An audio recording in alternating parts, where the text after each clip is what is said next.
E aí eu preciso falar contigo sobre a tua percepção do Sul, porque nós tivemos agora recentemente mais uma célula encontrada na região sul de extremistas de direita, e aí com materiais neonazistas. E para mim, como gaúcho, não é nenhum tipo de surpresa, infelizmente, mas não é nenhum tipo de surpresa cada vez que o Sul aparece como protagonista. Eu estou com isso dizendo que isso é uma marca só do Sul? De maneira alguma.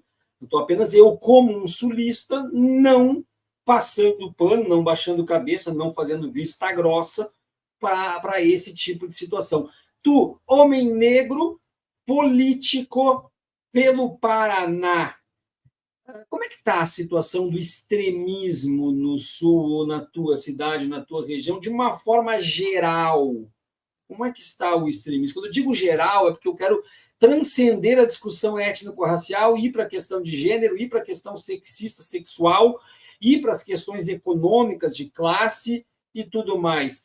Tu diz para nós, vamos só ver as fotos que o Drummond trouxe, esse é o Costenaro, ok? Ah, por um Brasil mais justo é a legenda dele. Vejam só, né? Por um Brasil mais justo. Mais justo é depredar a universidade pública.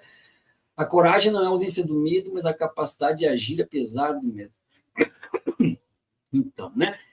Então, meu caro, como é que tu vê o Sul hoje nesta questão dos extremismos?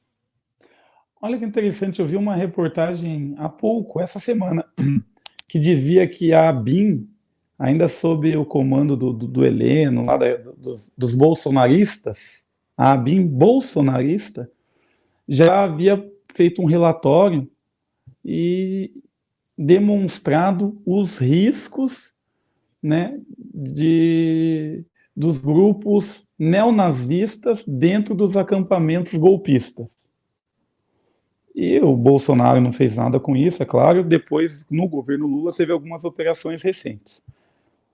Isso, considerando que o Paraná, Rio Grande do Sul, Santa Catarina, o sul do Brasil, teve até um certo, junto com o centro-oeste ali, né, teve um protagonismo, né, nessas manifestações golpistas.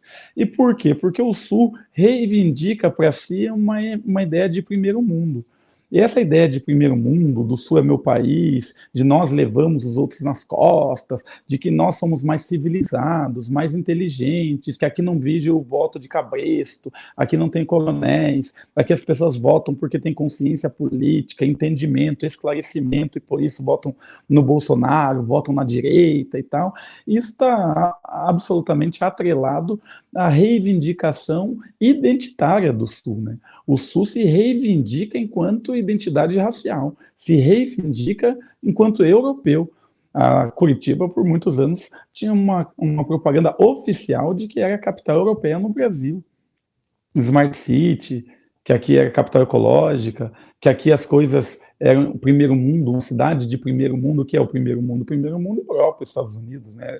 Essa é a referência que nós temos da ideia de primeiro mundo. Então, como essa reivindicação, Santa Catarina aqui, né, do lado, tem uma reivindicação gigantesca, né, das tradições culturais europeias, que nem a própria Europa preserva, porque eram resquícios de má cultura, né, mas essas pessoas reivindicam e reivindicam para se diferenciar, para não aceitar a identidade nacional, não valorizar a identidade nacional, as expressões culturais e políticas do país como um todo, e isso daí acabou refletindo nessa política de desvalorização da vida, porque quem que é o outro? Se o eu, né, o eu deles é o europeu, sulista, de primeiro mundo, avançado, evoluído. Então, quem que é o outro? O outro deles é o que faz o Brasil ser um atraso, digamos assim, né? O que eles pensam, né? A bola de chumbo do Brasil que precisa ser eliminada. E daí está no Nordeste. Por quê? Porque são os estados que têm maior número de pessoas negras, né? Bahia, Pernambuco e etc. Vai subindo o Sudeste, né? Ali Espírito Santo, Rio, e vai subindo. Então, há esse confronto racial quase que explícito, e o governo Bolsonaro acolheu essa horda de bárbaros, né? Acolheu. E teve o ministro que fez um símbolo nazista, o outro fez não sei o quê, outro um copo de leite, todo um simbolismo ali para flertar com esses grupos extremistas, e o próprio Bolsonaro tirou foto com sósia do Hitler e tal.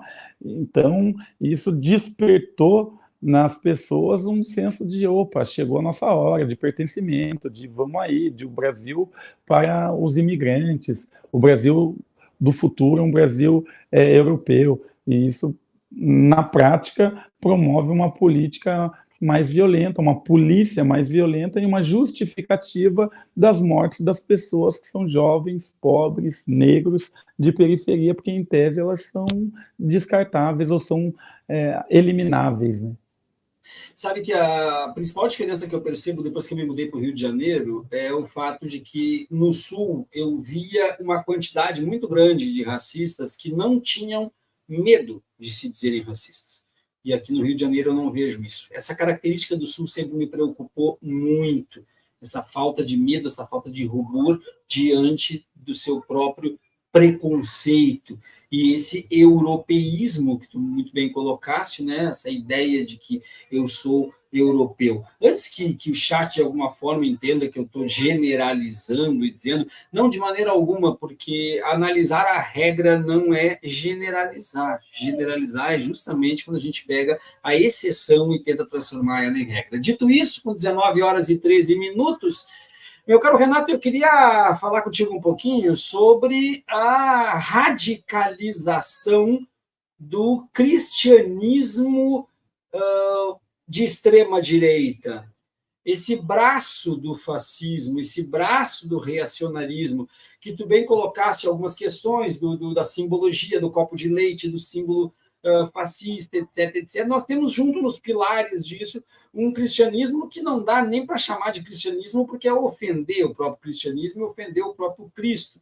Mas esse extremo ou neocristianismo, ele passa a se constituir como um braço perigoso de uma extrema-direita, embora o censo de 2020 não tenha apresentado os recortes por religião, o Instituto Datafolha mostrou um crescimento muito grande desta corrente. Eu tenho muitos amigos que são pastores evangélicos progressistas e que se colocam muito preocupados também, e eu queria ouvir de alguém da outra, vamos dizer assim, corrente cristã, como é que a gente pode analisar. Nós temos que temer, não temos que temer, se é passageiro, não é passageiro, essas marchas, esses encontros, como tivemos recentemente aqui na Marquês de Sapucaí, perto da minha casa, com nomes como Malafaia, que já começam a ser vistos agora pela PF, pelo STF. Como é que tu tem medo deste pseudo-cristianismo e seu poder? Olha, infelizmente sempre existiu, né?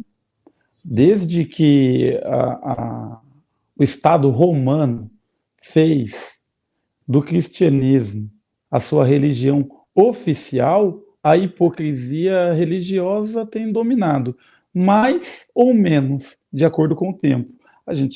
As próprias reformas protestantistas aí, né, Lutero e todo o pessoal aí, nasceram justamente de cenários em que a hipocrisia religiosa chegava a níveis absurdos, né, de mercantilização da fé, e hoje nós vivemos exatamente esse momento, e esse momento, acredito eu, está grávido de um futuro religioso possível, e nós seremos os parteiros dessa verdade que irá nascer dessa lama, desse lamaçal religioso, porque está escrito também que esses são os tempos, né, dos falsos profetas, dos maus pastores, que serão reconhecidos pelos seus frutos.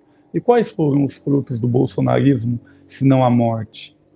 Qual foi o slogan do bolsonarismo? Não foi a promoção da vida humana, da vida em abundância. O slogan dele foi de que bandido bom era bandido morto. Ele já reivindicava uma morte, a possibilidade de matar alguém, a sede de matar alguém. E a própria verdade, né, que ele se escorava, se escondia atrás de versículos bíblicos dizendo: conheceis a verdade, ela vos libertará, e depois, logo depois, você descobriu que o gabinete do ódio era nada mais, nada menos do que uma fábrica, né, de produção industrial, em ritmo industrial de mentiras, a partir de robôs e etc. A religião que é do perdão não pode se confundir com a sede de vingança desses chamados homens de bem. A religião que é do amor não convive com a idolatria das armas. A religião de Jesus não convive com a idolatria do mito. Então, todas essas grandes contradições, nesse momento, parecem confusas, né? E elas, né, elas ofuscam a visão das pessoas mais simples, talvez.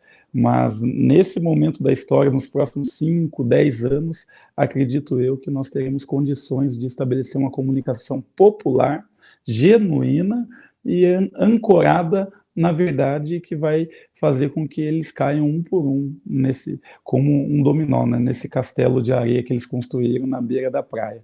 Eu posso estar sendo otimista, mas eu, pelos sinais que vejo, percebo que será possível, é claro, se o governo Lula não continuar o que foi a política dos governos passados, que é de fomentar, de fortalecer, de acreditar que sem eles não se ganha eleição, que sem eles não faz política, que eles têm todo o poder. Quanto mais superestimar eles, mais, de fato, eles acabam se tornando grandes.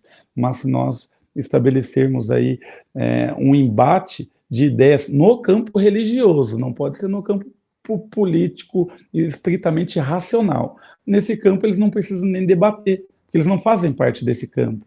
As ideias deles não são convalidadas no campo da racionalidade político-científica. As ideias deles são convalidadas de acordo com um sistema fechado de ideias, que é o sistema religioso. E nós temos total condições de refutá-los exatamente nesse campo, porque o exemplo de Jesus é um exemplo bonito, é um exemplo de verdade, é um exemplo de vida, é um exemplo que facilmente qualquer oprimido pode reivindicar para si, e é isso que a população brasileira mais oprimida, mais miserabilizada, mais violentada, mais restringida em seus direitos faz. Aposta suas fichas no exemplo de Jesus.